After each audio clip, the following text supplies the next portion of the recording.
Welcome two triple profit analytics weekly stock market view dated 7th ഫെബ്രുവരി. ഇന്ന് നമ്മൾ cover ചെയ്യുന്നത് 9th ഫെബ്രുവരി മുതൽ 13th ഫെബ്രുവരി വരെയുള്ള വീക്കാണ്.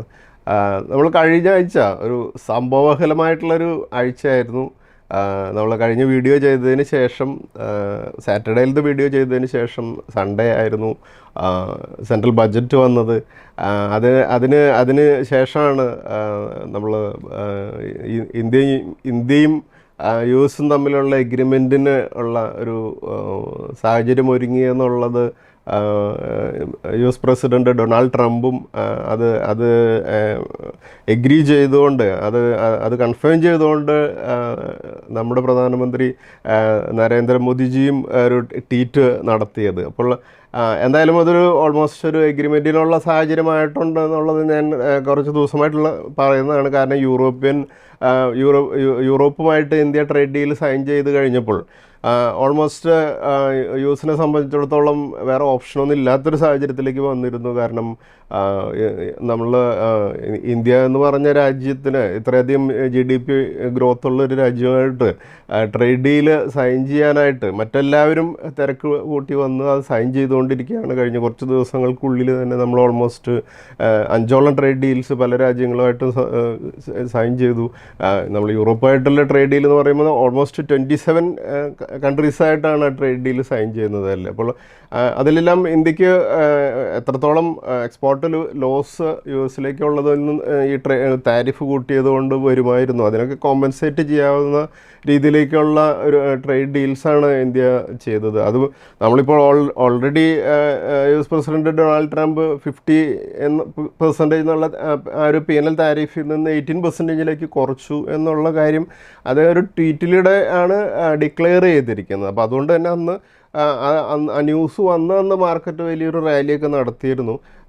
പക്ഷേ നമുക്കറിയാം ഇദ്ദേഹത്തിന് ഒരിക്കലും നമുക്ക് വിശ്വസിക്കാൻ പറ്റില്ല. എപ്പോഴാണ് അദ്ദേഹം പറഞ്ഞ കാര്യങ്ങളിൽ നിന്നൊക്കെ മാറുക എന്നുള്ളത് നമുക്ക് പറയാൻ പറ്റില്ല. അപ്പോൾ അതുകൊണ്ട് തന്നെ പക്ഷേ ഇവിടെ ഇപ്പോൾ ഇന്ത്യ ചെയ്തിട്ടുള്ള കാര്യങ്ങൾ കഴിഞ്ഞ കുറേ മാസങ്ങളായിട്ട് യു എസ് ഇന്ത്യയുടെ മേലെ വലിയ പ്രഷർ ചെലുത്തി അവിടെ നിന്നുള്ള അഗ്രികൾച്ചർ പ്രോഡക്ട്സ് ഇന്ത്യയിലേക്ക് ഡംപ് ചെയ്യാനുള്ള, അതുപോലെ തന്നെ മിൽക്ക് പ്രോഡക്ട്സ് ഒക്കെ ഇന്ത്യയിലേക്ക് ഡംപ് ചെയ്യാനുള്ള ഒരു പ്രഷർ ചെലുത്തിയെന്നുണ്ടെങ്കിലും അതിന് ഇന്ത്യ എഗ്രി ചെയ്യാതെ തന്നെ നമുക്ക് ഈ എഗ്രിമെൻറ്റിലേക്ക് എത്താൻ സാധിക്കുന്നു എന്നുള്ളതും ഞാൻ മനസ്സിലാക്കുന്നത് മാർച്ച് മന്തിലേക്ക് നമുക്ക് യു എസ് ആയിട്ട് ഈ ട്രേഡ് ഡീല് സൈൻ ചെയ്യാൻ സാധിക്കുമെന്ന് തന്നെയാണ് ഞാൻ പ്രതീക്ഷിക്കുന്നത്. അപ്പോൾ അതുകൊണ്ട് തന്നെ ആ ഒരു മാർച്ച് മന്തിലായിരിക്കും ഈ ഒരു ഇപ്പോഴത്തെ ഈ ട്രേഡ് ഡീലിൻ്റെ അതിനെ ബേസ് ചെയ്തുകൊണ്ട് റിയലായിട്ട് ആ ഒരു എഗ്രിമെൻറ്റ് സൈൻ ചെയ്യുന്നതോടുകൂടിയായിരിക്കും നമ്മുടെ മാർക്കറ്റിൻ്റെ ഒരു റിയലായിട്ടുള്ളൊരു പെർഫോമൻസ് നമുക്ക് പ്രതീക്ഷിക്കാവുന്നത്. അപ്പോൾ ഇപ്പോഴത്തെ സാഹചര്യം മൊത്തത്തിൽ നോക്കുകയാണെങ്കിൽ ഒരു നെറ്റ്ഷെല്ലിൽ പറയുകയാണെങ്കിൽ കഴിഞ്ഞ ദിവസങ്ങളിൽ വന്ന ബഡ്ജറ്റാണെങ്കിലും യൂറോപ്പ് ആയിട്ടുള്ള ട്രേഡ് ഡീലാണെങ്കിലും യു എസ് ആയിട്ട് വരും ദിവസങ്ങളിൽ വരാൻ പോകുന്ന ട്രേഡ് ഡീലാണെങ്കിലും നമ്മുടെ കുറേയധികം കാര്യങ്ങൾ വളരെ പോസിറ്റീവായിട്ട് നിൽക്കുകയാണ് ഇന്ത്യയെ സംബന്ധിച്ചിടത്തോളം. നമുക്കറിയാം കഴിഞ്ഞ ദിവസത്തിൽ 7.4% കറണ്ട് 26-27 എന്നുള്ള നമ്മൾ ഈ ഇയറിൽ RBI നമ്മുടെ GDP ഗ്രോത്ത് എക്സ്പെക്റ്റ് ചെയ്യുന്നത് എന്നുള്ളതും കഴിഞ്ഞ ദിവസത്തിൽ വന്ന RBI മോണിറ്ററി പോളിസി റിവ്യൂവിൽ ഡിക്ലെയർ ചെയ്യുകയുണ്ടായി. അപ്പോൾ ഇതെല്ലാം വളരെ പോസിറ്റീവായിട്ടുള്ളൊരു കാര്യങ്ങളായിട്ട് തന്നെ കാണണം. നമ്മുടെ മാർക്കറ്റ് ഓൾറെഡി ലാർജ് ക്യാപ് സ്റ്റോക്കുകൾ ഒഴികെയുള്ള സ്റ്റോക്കുകളൊക്കെ വളരെ ബീറ്റൺ ഡൗൺ ആയിട്ടുള്ളൊരു സിറ്റുവേഷനിൽ നിൽക്കുകയാണ്. അപ്പോൾ നമുക്ക് കഴിഞ്ഞ ദിവസത്തിൽ കണ്ടതാണ് റുപ്പിയും കുറേയധികം ബെറ്ററായി വരുന്നുണ്ട്. അപ്പോൾ അത് ആ ഒരു സാഹചര്യത്തിൽ ഇനിയൊരു ട്രിഗർ പോയിൻ്റ് വരുന്ന ഒരു സമയത്ത് നമ്മുടെ മാർക്കറ്റ് നമ്മുടെ ഈ സ്റ്റോക്കുകൾ, നമ്മുടെ സ്മോൾ ക്യാപ് സ്റ്റോക്കുകളും മിഡ് ക്യാപ് സ്റ്റോക്കുകളൊക്കെ വലിയ രീതിയിൽ റാലി ചെയ്യാനുള്ള നല്ലൊരു സാഹചര്യമാണ് ഇപ്പോഴുള്ളത്.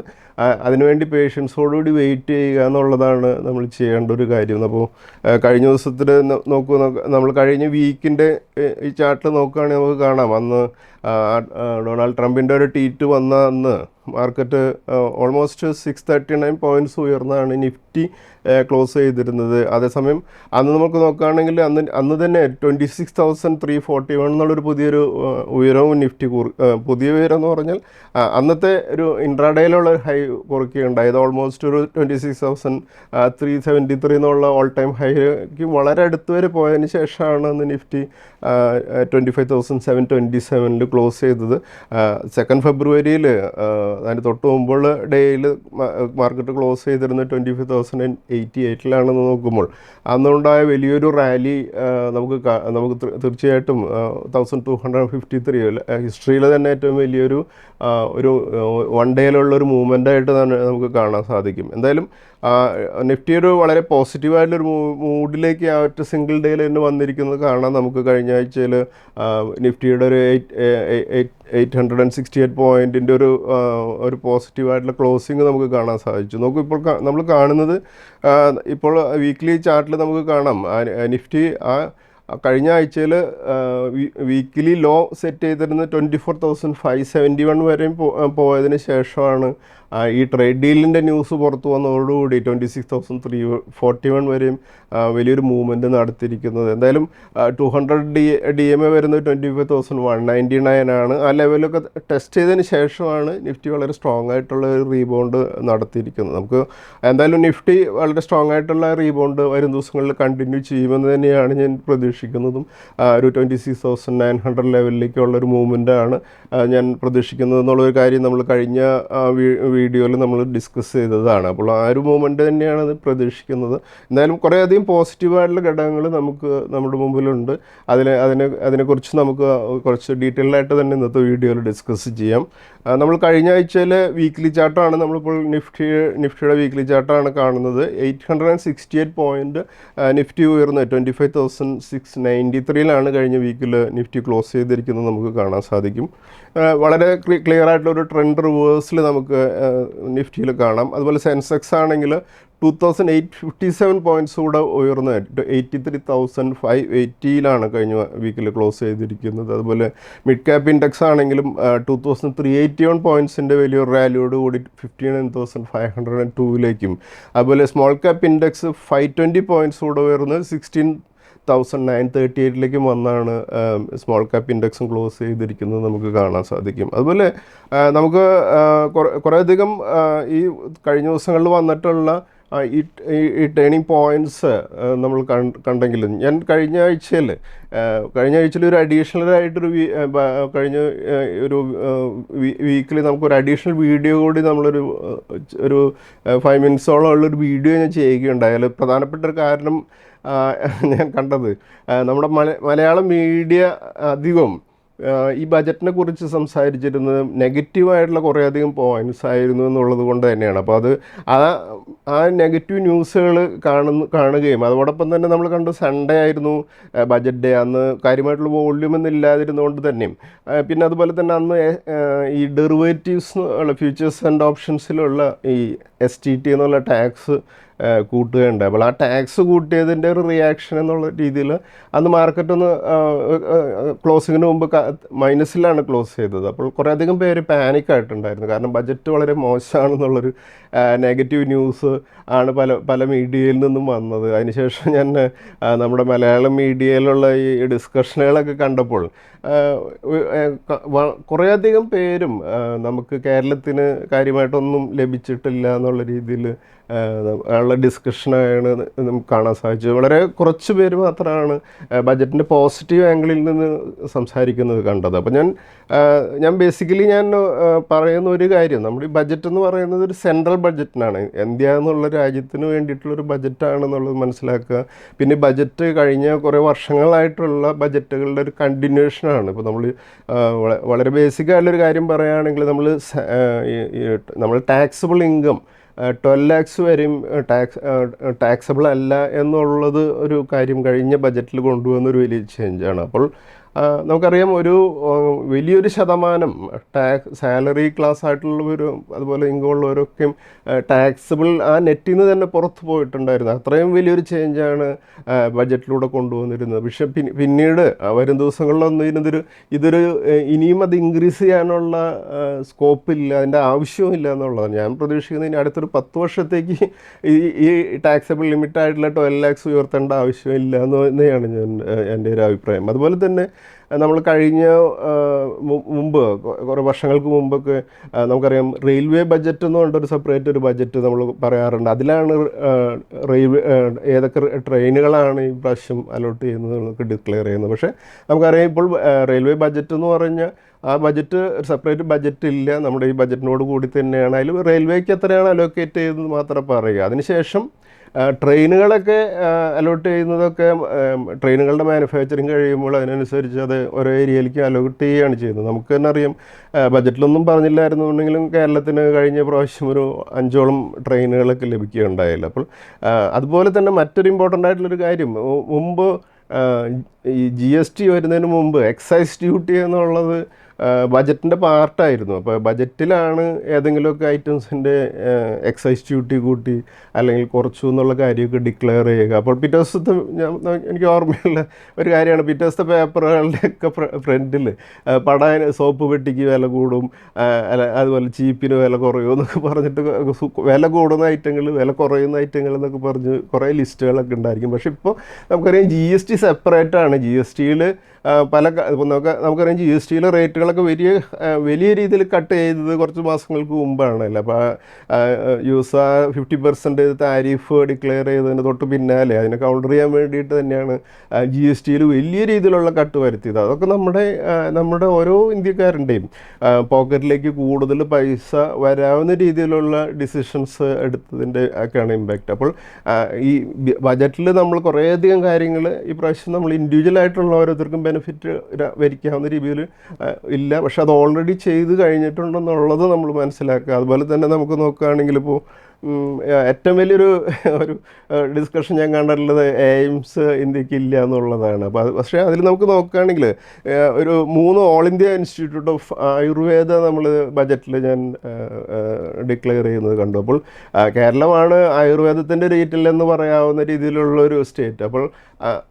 അതിന് വേണ്ടിയിട്ട് നമുക്ക് ഏറ്റവും ഫ്രണ്ട് റണ്ണേഴ്സായിട്ട് മുന്നിൽ നിന്നുകൊണ്ട് അതിന് വേണ്ടിയിട്ട് ശ്രമിക്കുകയാണ് വേണ്ടത്. അപ്പോൾ അത് ശ്രമിക്കുകയാണെങ്കിൽ നമുക്ക് കിട്ടുകയും ചെയ്യും. അപ്പോൾ അതിന് വേണ്ടിയിട്ട് ഒരു പക്ഷേ നമുക്ക് അതിന് വേണ്ട ഇൻഫ്രാസ്ട്രക്ചർ കാര്യങ്ങളൊക്കെ മുമ്പ് തന്നെ നമ്മൾ അറേഞ്ച് ചെയ്തുകൊണ്ട് വേണം അതിന് ക്ലെയിം ചെയ്യാനായിട്ട്. അപ്പോൾ ആദ്യം ക്ലെയിം ചെയ്യുന്നവരായിരിക്കും അത് ലഭിക്കുക. പക്ഷേ ഇപ്പോഴത്തെ രീതിയിലാണെങ്കിൽ ഇതിനൊരു നെഗറ്റീവ് രീതിയിൽ കണ്ടുകൊണ്ട് നമ്മൾ പെന്നിലേക്ക് നിൽക്കുകയാണെന്നുണ്ടെങ്കിൽ നമുക്ക് ഈ 3 ആയുർവേദ ഇൻസ്റ്റിറ്റ്യൂട്ടും മിസ്സാവാനുള്ള സാധ്യത കൂടുതലുണ്ട്. അപ്പോൾ ഇപ്പോൾ ബജറ്റിനകത്താണെങ്കിൽ കുറേയധികം പുതിയ പ്രൊജക്ട്സ് അതുപോലെ എംപ്ലോയ്മെൻറ്റ് ലഭിക്കാവുന്ന രീതിയിലുള്ള കാര്യങ്ങൾക്കൊക്കെ അലൊക്കേഷൻസ് ഉണ്ട്.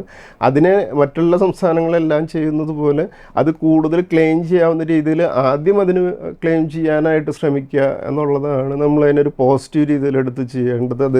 അതിൽ തന്നെ ആ ഒരു പോസിറ്റീവായിട്ടുള്ളൊരു ആംഗിളിൽ പോകുക എന്നുള്ളതാണ് നമ്മൾ ചെയ്യേണ്ടത്. ഇപ്പോൾ ഞാൻ എൻ്റെ ഒരു പേഴ്സണൽ ലൈഫിൽ ഞാൻ ഒരു കാര്യം എടുത്ത് പറയുകയാണെങ്കിൽ 2004 മുതൽ 2014 വരെ നമുക്കറിയാം മൻമോഹൻജി ആയിരുന്നു ഇന്ത്യയുടെ പ്രധാനമന്ത്രി എന്നുള്ളത് നമുക്കറിയാമല്ലോ. അപ്പോൾ ആ ഒരു പീരീഡിൽ അദ്ദേഹത്തിൻ്റെ കുറേയധികം പോളിസീസും അങ്ങനെയുള്ള കാര്യങ്ങളും അദ്ദേഹത്തിൻ്റെ ഏതൊരു വിഷനോട് കൂടിയ ബജറ്റുകൾ പലപ്പോഴും വന്നപ്പോൾ ഞാൻ ബേസിക്കലി ആ ബജറ്റുകളിൽ വരുന്ന പോസിറ്റീവ് ഘടകങ്ങളെടുത്ത് അതിലായിരുന്നു നമുക്ക് നമ്മൾ ബേസിക്കലി ഞാൻ എൻ്റെ കാര്യങ്ങൾ സംസാരിക്കുന്ന സ്റ്റോക്ക് മാർക്കറ്റിൻ്റെ ഇൻവെസ്റ്റ്മെൻറ്റിൻ്റെ ആംഗിളിൽ നിന്നാണ്. അതിൽ സ്റ്റോക്ക് മാർക്കറ്റിൽ ഇൻവെസ്റ്റ് ചെയ്ത് എങ്ങനെ നമുക്ക് വെൽത്ത് ബിൽഡ് ചെയ്യാം എന്നുള്ള രീതിയിലാണ് ചിന്തിച്ചിരുന്നത്. കേരളം നമ്മൾ മലയാളി എന്നുള്ള രീതിയിലാണെങ്കിലും പക്ഷേ നമുക്ക് ഓൾ ഇന്ത്യ ലിസ്റ്റഡ് ആയിട്ടുള്ള കമ്പനികളിൽ നമുക്ക് ഇൻവെസ്റ്റ് ചെയ്ത് എങ്ങനെ പ്രോഫിറ്റ് നേടാം എന്നാണ് നമുക്ക് ചിന്തിക്കേണ്ടതില്ല. അതുപോലെ നോക്കുകയാണെങ്കിൽ 2014 മുതൽ 2026 വരെ ഇപ്പം മോദിജിയുടെ ഗവൺമെൻറ് ആണെങ്കിൽ നമുക്കറിയാം ഇത്രയധികം ബഡ്ജറ്റുകൾ വന്നു. അപ്പോൾ ഈ ആദ്യത്തെ മൻമോഹൻജിയുടെ ആ ഗവൺമെൻറ് വരുന്ന സമയത്ത് എനിക്ക് എൻ്റെ ഏജ് 34 ആയിരുന്നു. അത് കഴിഞ്ഞ് മോദിജി വരുമ്പോൾ എനിക്ക് 44 ഇപ്പോൾ 56 ആയി. അപ്പോൾ ഈ ഒരു പീരീഡിൽ കഴിഞ്ഞ 10-12 വർഷത്തെയും മോദിജിയുടെ ഗവൺമെൻറ്റിൻ്റെ ഓരോ ബജറ്റുകളാണെങ്കിലും പല പല പുതിയ സ്കീമുകൾ വരുന്നത്. ഇപ്പോൾ എസ്പെഷ്യലി പറയുകയാണെങ്കിൽ ഞാൻ ആദ്യം മോദിജിയുടെ ഒരു ഗവൺമെൻറ്റിൻ്റെ ഒരു പോളിസി ആയിട്ട് നമ്മൾ ഡിഫൻസിൽ സെൽഫ് റിലയൻസ് കൊണ്ടുവരാനാണ് ശ്രമിക്കുന്നതെന്ന് പറഞ്ഞപ്പോൾ ഞാനത് ആദ്യത്തിൽ എനിക്ക് ചിരിയാണ് വന്നത്. ആക്ച്വലി തമാശയായിട്ടാണ് തോന്നിയത്. പക്ഷെ പിന്നീട് ഗവൺമെൻറ് അതിലേക്ക് അലോക്കേറ്റ് ചെയ്യുന്ന ഫണ്ടുകളൊക്കെ കണ്ടു കഴിഞ്ഞപ്പോൾ അതിനകത്തുള്ള സീരിയസ്നെസ് എനിക്ക് മനസ്സിലായി. ഞാൻ അതിന് ശേഷം നമുക്ക് കുറേയധികം സ്റ്റോക്കുകളിൽ നമ്മൾ പാരാസ് ഡിഫൻസ് ആണെങ്കിലും, അതുപോലെ അപ്പോളോ മൈക്രോ സിസ്റ്റംസ് ആണെങ്കിലും, കൊച്ചിൻ ഷിപ്പ് യാർഡ് ആണെങ്കിലും, അതുപോലെ മെസഗോൺ ഡോക്ക് ആണെങ്കിലും, ഇങ്ങനെയൊക്കെ കുറേയധികം സ്റ്റോക്കുകൾ നമുക്ക് വലിയ രീതിയിൽ വെൽത്ത് ക്രിയേറ്റ് ചെയ്യാൻ സാധിക്കുകയും ചെയ്തു. പക്ഷേ ആ പോളിസികളുടെയൊക്കെ സക്സസ് നമ്മൾ ഇന്ന് ഇന്ത്യയുടെ ഒരു ഡിഫൻസ് സെക്ടറിലുള്ള ഇന്ത്യയുടെ ഒരു ലീഡിങ് പൊസിഷൻ കാണുമ്പോൾ നമുക്ക് മനസ്സിലാക്കാൻ സാധിക്കുമല്ലോ. അപ്പോൾ ഏത് ഗവൺമെൻറ്റാണോ ഭരിക്കുന്നത് അവരുടെ പോളിസി, സക്സസ്ഫുൾ ആയിട്ടുള്ള പോളിസി ഏതാണോ, അതിന് ഇമ്പാക്റ്റുള്ള ഏത് സെക്ടറുകളാണോ ഉള്ളത്, അതിൽ സക്സസ്ഫുൾ ആവാൻ സാധ്യതയുള്ള കമ്പനികൾ ഏതാണോ എന്ന് ഐഡൻറ്റിഫൈ ചെയ്യുകയും അതിൽ ഇൻവെസ്റ്റ് ചെയ്യുകയും അതിൽ നിന്ന് നമ്മൾ വെൽത്ത് ക്രിയേറ്റ് ചെയ്യുകയും ചെയ്യുക എന്നുള്ളതാണ് നമ്മുടെ ജോലി. ഞാനിപ്പോൾ എനിക്ക് പേഴ്സണലി താല്പര്യമില്ലാത്ത ഗവൺമെൻറ്റുകളാണ് ഭരിക്കണമെന്നുള്ളത് വിചാരിച്ചുകൊണ്ട് വെയിറ്റ് ചെയ്തിരുന്നെങ്കിൽ ഇപ്പോൾ എനിക്ക് 56 വയസ്സായി. ഇനിയൊരു 10 വർഷം കൂടി എൻ്റെ ലൈഫിൽ ഇൻവെസ്റ്റ്മെൻറ്റ് ലൈഫ് ഉള്ളൂ അല്ലേ. അപ്പോൾ അതായത് നമുക്ക് എല്ലാ കാര്യങ്ങളും അനുകൂലമാവുന്നത് വരെ നമുക്ക് വെയിറ്റ് ചെയ്യാൻ സാധിക്കില്ല. നമുക്ക് ഓരോ വർഷം തന്നെയാണ് നമ്മുടെ ലൈഫ് സൈക്കിളിൽ. അപ്പോൾ അതിന് നമ്മൾ പോസിറ്റീവായിട്ട് എടുക്കുക, അതിൽ നിന്നുള്ള ബെനിഫിറ്റ്സ് എടുക്കാനായിട്ട് നമ്മൾ ശ്രമിക്കുക എന്നുള്ളതാണ് ഞാൻ ചെയ്യുന്നത്. അതുപോലെ കഴിഞ്ഞ വീക്കിലൊക്കെ കുറേ അധികം പേര് പാനിക്കായിട്ട് വിളിക്കുന്നുണ്ടായിരുന്നു. അപ്പോൾ നമുക്ക് കഴിഞ്ഞ വീക്കിൽ അങ്ങനെ ഒരു പാനിക് സിറ്റുവേഷനിലാണ് മാർക്കറ്റ് തിരിഞ്ഞ് മുകളിലേക്ക് പോകുക എന്നുള്ളതും നമുക്കെപ്പോഴും എക്സ്പീരിയൻസ് ആണ്. ഈ കോവിഡിൻ്റെ ആ ഒരു പാനിക്കിന് ശേഷം നമ്മൾ കണ്ടതാണ് മാർക്കറ്റ് വലിയ രീതിയിൽ മുന്നോട്ട് പോയത്. എന്തായാലും ഞാൻ അന്ന് തന്നെ ഞങ്ങളൊരു ക്ലയൻസിന് ബജറ്റ് ഡേയിൽ ഒരു മെസ്സേജ് അയച്ചതാണ്. ഞങ്ങൾ ക്ലയൻസിന് വേണ്ടിയിട്ട് ignore today's volatility in market due to the budget being a Sunday, you have to ignore this volatility എന്ന് പറഞ്ഞുകൊണ്ടൊരു മെസ്സേജും, അതുപോലെ തന്നെ ഹോൾഡ് യുവർ പോർട്ട്ഫോളിയോ ഇൻഡെക്സ് എന്ന് പറഞ്ഞുകൊണ്ടൊരു മെസ്സേജ് ഞാൻ അന്ന് സൺഡേ ബജറ്റ് ഡേയിൽ അന്ന് അയച്ചതാണ് നിങ്ങളിപ്പോൾ കാണുന്നത്. അതുപോലെ നമ്മൾ പലപ്പോഴും നമ്മുടെ മാർക്കറ്റിൻ്റെ നമ്മുടെ ഇൻവെസ്റ്റ്മെൻറ്റിൻ്റെ വെൽത്ത് ക്രിയേഷന് ഹർട്ട് ചെയ്യുന്നത് പലപ്പോഴും നമ്മുടെ ബിഹേവിയറാണ്. മാർക്കറ്റല്ല നമ്മുടെ വെൽത്ത് ക്രിയേഷനെ ഡിസ്ട്രോയ് ചെയ്യുന്നത്. അപ്പോൾ നമ്മൾ ഫിയർ മൂലം പലപ്പോഴും ഭയം മൂലം പലപ്പോഴും നമ്മൾ ചെയ്യുന്ന കാര്യങ്ങളുണ്ട്. നമ്മൾ മാർക്കറ്റ് താഴേക്ക് പോകുന്ന സമയത്ത് പാനിക്കായിട്ട് കുറേ സ്റ്റോക്കുകളൊക്കെ നമ്മൾ വിറ്റ് കളയും. അതുപോലെ തന്നെ SIPകൾ ഉണ്ടെങ്കിൽ നമ്മളത് അവസാനിപ്പിച്ച് നിർത്തി സ്റ്റോപ്പ് ചെയ്ത് നമ്മൾ ഇൻവെസ്റ്റ്മെൻറ്റ് സ്റ്റോപ്പ് ചെയ്യും. അതുപോലെ ഒരു പെർഫെക്റ്റ് ടൈം വരാനായിട്ട് ഇൻവെസ്റ്റ്മെൻറ്റിന് വേണ്ടിയിട്ട് വെയിറ്റ് ചെയ്യുക. അതുപോലെ തന്നെ എല്ലാ ബാഡ് ന്യൂസുകളോടും നമ്മൾ റിയാക്ട് ചെയ്യാൻ ശ്രമിക്കുക. ഇതൊക്കെയാണ് നമ്മുടെ വെൽത്ത് ക്രിയേഷൻ എന്നുള്ള പ്രോസസ്സിനെ ഡിസ്ട്രോയ് ചെയ്യുന്ന കാര്യങ്ങൾ. പക്ഷെ നമ്മൾ ചെയ്യേണ്ട ഒരു കാര്യം ഒരു ഡിസിപ്ലിൻ എന്നുള്ളത് നമ്മുടെ ഇൻവെസ്റ്റ്മെൻറ്റ് ലൈഫിലേക്ക് കൊണ്ടുവരിക. ഏത് പൊളിറ്റിക്കൽ പാർട്ടി ഭരിച്ചോട്ടെ, എന്ത് ഡിസാസ്റ്ററുകളും ഉണ്ടായിക്കോട്ടെ, എന്ത് പ്രശ്നങ്ങളും ഉണ്ടായാലും നമ്മളൊരു ഡിസിപ്ലിൻ കീപ്പ് ചെയ്യുക എന്നുള്ളതൊരു തീരുമാനം വേണം. മാർക്കറ്റിൻ്റെ ഏത് സൈക്കിളുകളിലും ഏത് മാർക്കറ്റ് ഫോളിലും നമ്മൾ ഇൻവെസ്റ്റ് ചെയ്യാൻ പഠിക്കുക. അതുപോലെ തന്നെ നമ്മുടെ SIPകളൊക്കെ ഉണ്ടെങ്കിൽ അത് കണ്ടിന്യൂ ചെയ്യുക. മാർക്കറ്റിൻ്റെ ഓരോ സൈക്കിളുകൾ താഴെ വരുന്ന സമയത്തും SIP കണ്ടിന്യൂ ചെയ്യുകയാണെങ്കിലാണ് കൂടുതൽ റിട്ടേൺ നമുക്ക് കിട്ടുക എന്നുള്ളൊരു ബേസിക് കാര്യം നമ്മൾ മനസ്സിലാക്കുക. അതുപോലെ മാർക്കറ്റിലുണ്ടാകുന്ന ഈ ബഹളങ്ങളുണ്ടല്ലോ, കുറേ അധികം യൂട്യൂബിലൊക്കെ എസ്പെഷ്യലി നിങ്ങൾ കാണും ഓരോ വീഡിയോയും ഇതോടുകൂടി മാർക്കറ്റും ലോകവും ഒക്കെ അവസാനിക്കും എന്ന് പറഞ്ഞുകൊണ്ടൊക്കെ കുറേ വീഡിയോസ് വരും. അതിനൊക്കെ ഇഗ്നോർ ചെയ്യാനായിട്ട്, അത് വെറും നോയ്സാണ് എന്നുള്ളത് മനസ്സിലാക്കാനും നമുക്കൊരു ലോങ് ടൈം ഒരു പ്ലാൻ നമ്മുടെ ഇൻവെസ്റ്റ്മെൻറ്റ് സൈക്കിളിൽ കീപ്പ് ചെയ്യുക. അത് ആ പ്ലാൻ സ്റ്റിക്ക് ചെയ്യുകയാണെന്നുണ്ടെങ്കിൽ നമ്മുടെ ഇൻവെസ്റ്റ്മെൻറ്റ് സൈക്കിൾ നമുക്കൊരു 50 വയസ്സോ അല്ലെങ്കിൽ 60 വയസ്സോ ആകുമ്പോഴേക്കും ഒരു വളരെ നല്ല പോർട്ട്ഫോളിയോടുകൂടി നമുക്കൊരു ഹാപ്പി ആയിട്ടൊരു ലൈഫിൻ്റെ ഒരു റിട്ടയർമെൻറ്റ് ലൈഫിലേക്ക് കടക്കാൻ സാധിക്കും. നമുക്കിനി നമ്മുടെ 2026-27 ബഡ്ജറ്റിലേക്ക് നമുക്ക് പെട്ടെന്നൊന്ന് പോകാം. പ്രധാനമായിട്ടും നമുക്ക് എങ്ങനെയാണ് ഈ ബഡ്ജറ്റ് നമ്മുടെ സ്റ്റോക്ക് മാർക്കറ്റിൽ ഇൻവെസ്റ്റ്മെൻറ്റിൻ്റെയും സ്റ്റോക്കുകളായിട്ടും അല്ലെങ്കിൽ മ്യൂച്വൽ ഫണ്ടുകളൊക്കെ ആയിട്ട് എങ്ങനെയാണ് അത് തമ്മിലുള്ളൊരു റിലേഷൻ എന്നുള്ള കാര്യമാണ് ഞാൻ ബേസിക്കലി സംസാരിക്കുന്നത്. ഓൾറെഡി നിങ്ങൾ കുറേയധികം ബഡ്ജറ്റിനെ കുറിച്ച് വായിച്ചിട്ടുണ്ടായിരിക്കും. അതുകൊണ്ട് തന്നെ നമ്മൾക്ക് റിലവൻ്റ് ആയിട്ടുള്ള പോയിന്റ്സ് മാത്രം കവർ ചെയ്തുകൊണ്ട് മുന്നോട്ട് പോകാം. അല്ലെങ്കിൽ ഇതിൻ്റെ നമ്മൾ ഉദ്ദേശിക്കുന്ന ഒരു 1 hour പോലും നിൽക്കില്ല വീഡിയോ. നമ്മൾ യൂണിയൻ ബഡ്ജറ്റിൽ നോക്കുകയാണെങ്കിൽ 2026-27 എക്സ്പെൻഡിച്ചറിൽ അതിനുവേണ്ടി പ്രൊവിഷൻ ചെയ്തിട്ടുള്ളത് ഡിഫൻസിന് 7,85,000 crores ആണ് ഡിഫൻസിന് വെച്ചിരിക്കുന്നത്. റോഡ്സ് ആൻഡ് ഹൈവേസിന് 3,09,875 crores, റെയിൽവേസിന് 2,93,030 crores, റൂറൽ ഡെവലപ്മെൻറ്റിന് 1,51,000 crores, അഗ്രികൾച്ചറിന് 1,40,528 crores, എഡ്യൂക്കേഷന് 1,39,289 crores, health 1,06,530 crores, science and technology 38,260 crores, സ്പേസിന് 13,705 crores ആണ് വകയിരുത്തിയിരിക്കുന്നത്. ഇത് ഹ്യൂജ് എമൗണ്ട് ആണ്. ഇത് വളരെ പോസിറ്റീവാണ്. അത് ഇതിൽ പല കാര്യങ്ങളുടെയും ഓർഡേഴ്സിൻ്റെ ബെനിഫിറ്റ്സ് വരുന്നത് ലിസ്റ്റഡ് കമ്പനികൾക്കാണ്. അതിൻ്റെ ബെനിഫിറ്റ് വരുന്ന കമ്പനികളിൽ ഇൻവെസ്റ്റ് ചെയ്ത് പ്രോഫിറ്റ് നേടാനോ അല്ലെങ്കിൽ വെൽത്ത് ക്രിയേറ്റ് ചെയ്യാനാണ് നമ്മളിനി ഈ വർഷം 2026-27 ചെയ്യേണ്ടത്. ഇത്രയും എമൗണ്ട് വകയിരുത്തിയിരിക്കുന്നത് കൊണ്ട് തന്നെ പല കമ്പനികളുടെയും ഓർഡർ ബുക്കിൽ വരും ദിവസങ്ങളിൽ വലിയ ചേഞ്ച് വരികയും നമുക്ക് 2026 വലിയ രീതിയിലുള്ള വെൽത്ത് ക്രിയേറ്റ് ചെയ്യാനുള്ള ഓപ്പർച്യൂണിറ്റി മാർക്കറ്റിൽ നിന്ന് നമുക്ക് മാർക്കറ്റ് തരുമെന്നുള്ളൊരു കാര്യം മനസ്സിലാക്കുക. പ്രത്യേകിച്ചും സ്മോൾ ക്യാപ്പുകളും മിഡ് ക്യാപ്പുകളൊക്കെ വളരെ താഴെ നിൽക്കുന്ന ഒരു സമയമായതുകൊണ്ട് ഇതൊരു വലിയ അവസരമായിരിക്കും എന്നുള്ളൊരു ബേസിക് കാര്യം മനസ്സിലാക്കുക.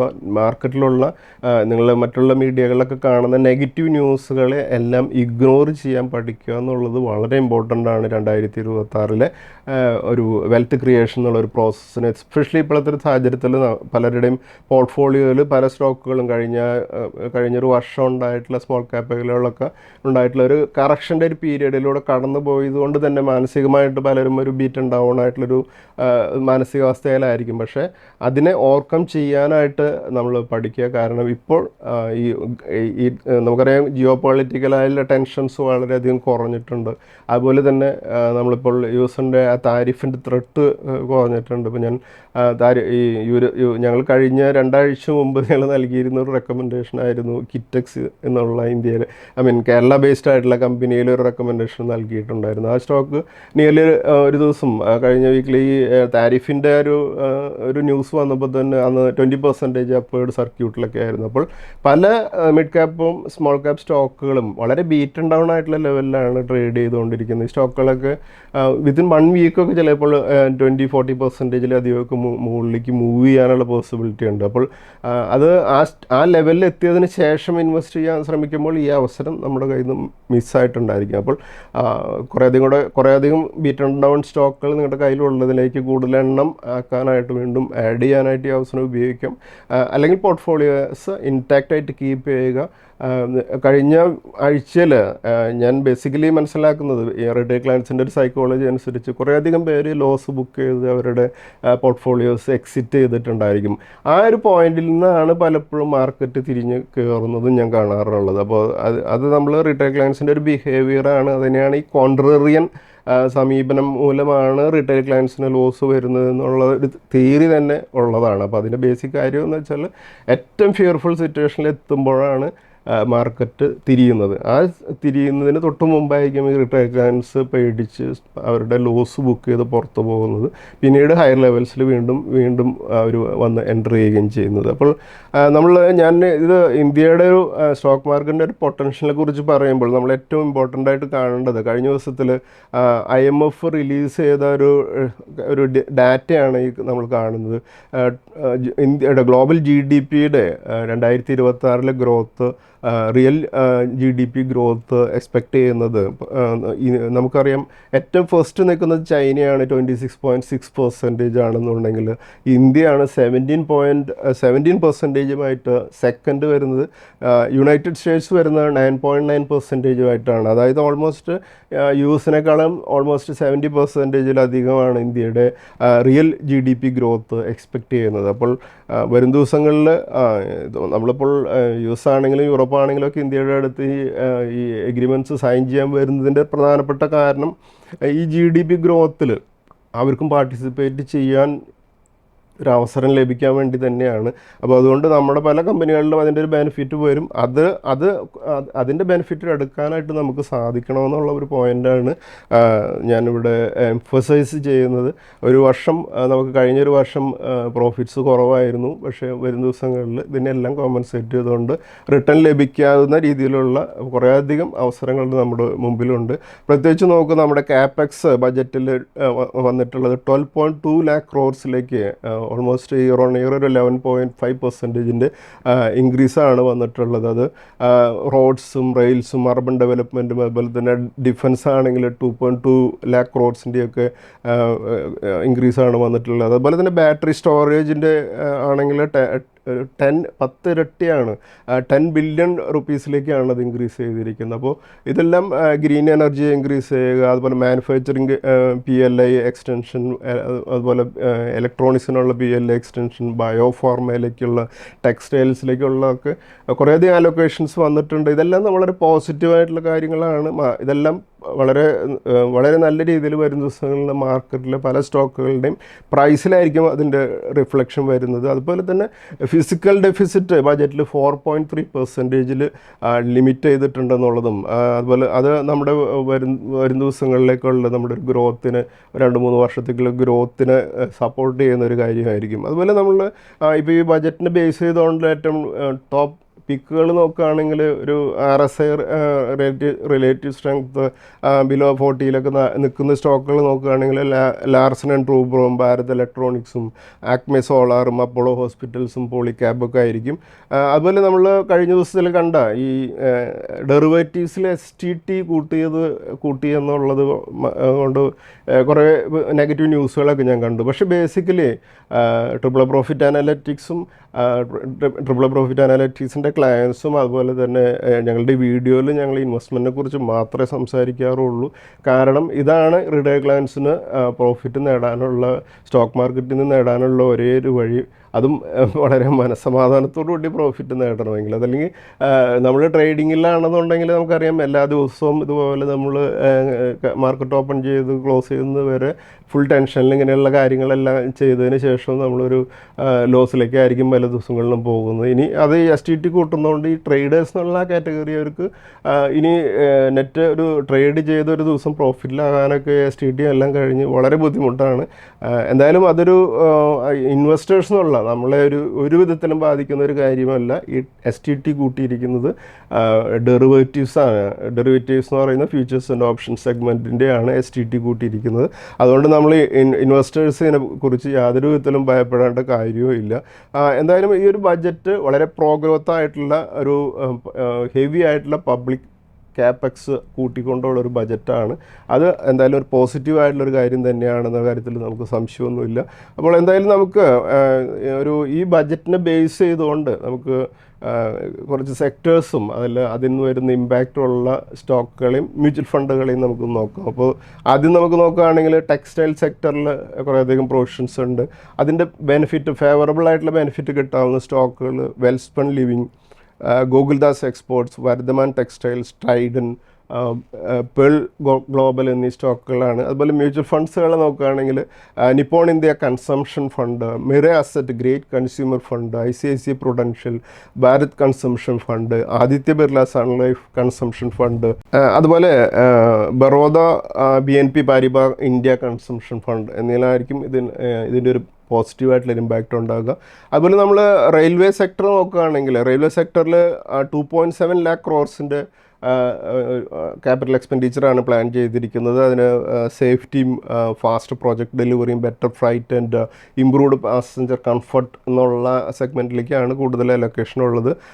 ഈ നമുക്കറിയാം കവച് എന്നുള്ള സേഫ്റ്റിക്ക് വേണ്ടിയിട്ടുള്ള ഇൻവെസ്റ്റ്മെൻറ്റ് കൂടുതൽ വന്നിട്ടുണ്ട്. അതുപോലെ new high speed rail corridors വരുന്നുണ്ട്. കൂടുതൽ വന്ദേ ഭാരത് സ്ലീപ്പർ ട്രെയിനുകളും അതുപോലെ ഒരു ഫ്രൈറ്റ് കോറിഡോറും അങ്ങനെ കണ്ടെയ്നർ മാനുഫാക്ചറിങ് സപ്പോർട്ടും സ്റ്റേഷൻ അപ്ഗ്രേഡുകളും അതുപോലെ Indian made components to create jobs and reduce imports എന്നുള്ള ഒരു രീതിയിലാണ് റെയിൽവേയുടെ ഈ അലൊക്കേഷൻസ് വന്നിട്ടുള്ളത്. അപ്പോൾ നമുക്കതിൽ ബെനിഫിറ്റ് വരാവുന്ന കമ്പനികൾ നോക്കുകയാണെങ്കിൽ RVNL, IRFC, IRCTC, Titagarh rail systems, Jupiter wagons എന്നീ കമ്പനികൾക്കായിരിക്കും ഇതിൻ്റെ ബെനിഫിറ്റ് ഉണ്ടാകുന്നുണ്ടെങ്കിൽ മ്യൂച്വൽ ഫണ്ടുകൾ നോക്കുകയാണെങ്കിൽ ICICI പ്രൊഡൻഷ്യൽ ഇൻഫ്രാസ്ട്രക്ചർ ഫണ്ടും ഇൻവെസ്കോ ഇന്ത്യ ഇൻഫ്രാസ്ട്രക്ചർ ഫണ്ടും SBI ഇൻഫ്രാസ്ട്രക്ചർ ഫണ്ടും Kotak infrastructure and economic reform ഫണ്ടും അതുപോലെ UTI ഇൻഫ്രാസ്ട്രക്ചർ ഫണ്ടിനുമായിരിക്കും റെയിൽവേയിലുള്ള ഈ അലൊക്കേഷൻസ് കൂട്ടുന്നതുകൊണ്ടുള്ള ബെനിഫിറ്റ്. അതുപോലെ നമുക്ക് സെമി കണ്ടക്ടേഴ്സ് അതുപോലെ തന്നെ ഇലക്ട്രോണിക്സ് സെക്ടറിൽ കുറേയധികം ബെനിഫിറ്റുകൾ വരുന്നുണ്ട്. എന്നാലും നമുക്ക് നമ്മുടെ ഈ 2026-27 യൂണിയൻ ബഡ്ജറ്റ് ഈ ഇന്ത്യയിലെ ഈ push for self Reliance in semi conductors and electronics എന്നുള്ള ഒരു പോയിന്റ് അതിനു വേണ്ടിയിട്ട് സ്പീഡപ്പ് ചെയ്യാൻ വേണ്ടിയിട്ട് അത് വികസിത് ഭാരത് 2047 എന്നുള്ള ഒരു വ്യൂവിലേക്ക് കുറേയധികം കാര്യങ്ങൾ ചെയ്തിട്ടുണ്ട്. അത് നമുക്കറിയാം ഈ സെമി കണ്ടക്ടർ മിഷൻ 2.0 എന്നുള്ളത് വരുന്നത് 40,000 crores അലൊക്കേഷൻ അവിടേക്ക് വരുന്നത്. അപ്പോൾ ഒരു ഫുൾ ഡൊമസ്റ്റിക് എക്കോസിസ്റ്റം ക്രിയേറ്റ് ചെയ്യാനും അതുപോലെ തന്നെ chip design and manufacturing skilled ടാലൻറ്റിനെ ഡെവലപ്പ് ചെയ്യാനാണ് ഈ 40,000 crores അലൊക്കേഷൻ വരുന്നത്. അതുപോലെ തന്നെ ഇലക്ട്രോണിക് കോമ്പണൻസ് മാനുഫാക്ചറിങ് സ്കീംസിൽ ഒരു 40,000 crores അതിലേക്ക് പ്ലാൻ ചെയ്തിരിക്കുന്നത്. ഇപ്പോഴത്തെ ഓൾറെഡി ഇതിലേക്കുള്ള ഇൻവെസ്റ്റ്മെൻറ്റ് 1.15 lakh crores ഉണ്ട്. അതിലേക്ക് അഡീഷണൽ ആയിട്ട് 40,000 crores അലൊക്കേഷൻ കൂടിയാണ് ഇലക്ട്രോണിക് കോമ്പണൻസ് മാനുഫാക്ചറിങ് സ്കീമിലേക്ക് വരുന്നത്. അതുപോലെ തന്നെ ഒരു ഹൈടെക് ജോബ്സിലേക്കും സപ്പോർട്ട് സെക്ടേഴ്സിലും അതായത് AIയും EVയും അതുപോലെ ഡിഫൻസും അതുപോലെ തന്നെ ഇതിലേക്കുള്ള നമ്മുടെ ഗ്ലോബൽ മറ്റുള്ള കൺട്രീസിൻ്റെ ഡിപ്പെൻഡൻസ് കുറച്ചുകൊണ്ട് നമ്മുടെ സപ്ലൈ ചെയിൻസ് കൂടുതൽ സ്ട്രോങ് ആക്കാനുള്ള ഒരു കുറേയധികം പ്ലാനിങ്ങും കൂടെ നമുക്കിതിൽ കാണാൻ സാധിക്കും. അപ്പോൾ ഇതിൽ നമ്മൾ നോക്കുകയാണെങ്കിൽ കമ്പനീസ് ഈ ഒരു സെക്ടറിൽ നിന്ന് ബെനിഫിറ്റ് വരുന്നത് എസ്പെഷ്യലി എപ്പോഴും ഡിസ്കസ് ചെയ്യുന്ന കമ്പനിയായിട്ടുള്ള ഡിക്സൺ ടെക്നോളജീസും CG പവർ ആൻഡ് ഇൻഡസ്ട്രിയൽ സൊല്യൂഷൻസും ടാറ്റ ഇലക്ട്രോണിക്സും അതുപോലെ കെയ്ൻസ് ടെക്നോളജി എന്നുള്ള കമ്പനികളായിരിക്കും. മ്യൂച്വൽ ഫണ്ട്സിൻ്റെ കാര്യം നോക്കുകയാണെങ്കിൽ ICICI പ്രൊഡൻഷ്യൽ ടെക്നോളജി ഫണ്ടും മോത്തിലാൽ ഓസ്വാൾ നാസ്ഡാക്ക് 100 ETF-ഉം അതുപോലെ UTI ട്രാൻസ്പോർട്ടേഷൻ ആൻഡ് ലോജിസ്റ്റിക്സ് ഫണ്ടും നിപ്പോൺ ഇന്ത്യ കൺസംഷൻ ഫണ്ടും ആയിരിക്കും ഇതിൽ നിന്ന് ബെനിഫിറ്റ് വരുന്ന കമ്പനികൾ മ്യൂച്വൽ ഫണ്ടുകളും. അതുപോലെ നമ്മൾ defence and long term security സെക്ടറിൽ ഈ ഇത്രയധികം അലൊക്കേഷൻ വന്നിട്ടുണ്ട്. അതിൽ ബെനിഫിറ്റ് വരുന്ന കമ്പനികൾ നോക്കുകയാണെങ്കിൽ Hindustan aeronauticals, Bharat electronics, Bharat dynamics, അതായത് HAL, BEL, BDL ഈ 3 കമ്പനികൾക്കായിരിക്കും ഏറ്റവും അധികം ബെനിഫിറ്റ് ലഭിക്കുക. മ്യൂച്വൽ ഫണ്ടുകൾ നോക്കുകയാണെങ്കിൽ HDFC defence fund, Nippon India Nifty India defence index fund, ICICI prudential manufacturing fund ഇവയ്ക്കൊക്കെ ആയിരിക്കും മ്യൂച്വൽ ഫണ്ട് സെക്ടറിൽ ബെനിഫിറ്റ് വരുന്നത്. അതുപോലെ നമുക്ക് nuclear energy and small modular reactors എന്നുള്ള SMRS എന്നുള്ള ആ ഗ്രൂപ്പിൽ നോക്കുകയാണെങ്കിൽ സ്റ്റോക്സ് ടു വാച്ച് തീർച്ചയായിട്ടും ലാർസൻ ആൻഡ് ടൂബ്രോ ആണ്. ഭാരത് ഹെവി ഇലക്ട്രോണിക്കൽസും ഉണ്ട്. അതുപോലെ NTPC എന്നുള്ള 3 സ്റ്റോക്കുകളാണ്.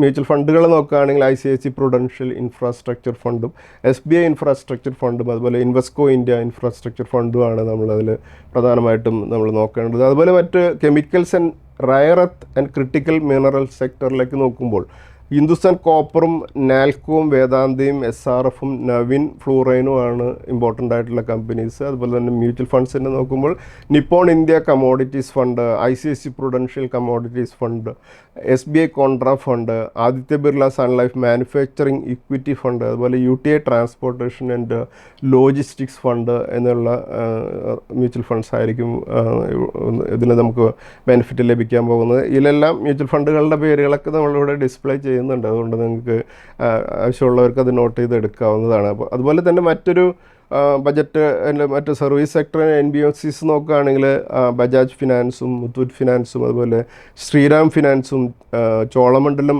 ഇൻവെസ്റ്റ്മെൻറ്റിനും ആയിരിക്കും ഇതിൽ നിന്നുള്ള ബെനിഫിറ്റ് വരുന്ന കമ്പനികൾ. ഇന്നലെ RBIയുടെ മോണിറ്ററി പോളിസിയിൽ ഡിക്ലെയർ ചെയ്തപ്പോൾ നമ്മൾ റീപ്പോ റേറ്റ് അൺചേഞ്ച്ഡ് ആയിട്ട് 5.25% തന്നെ നിലനിർത്തിക്കൊണ്ടുള്ള ഡിക്ലറേഷനാണ് വന്നത്.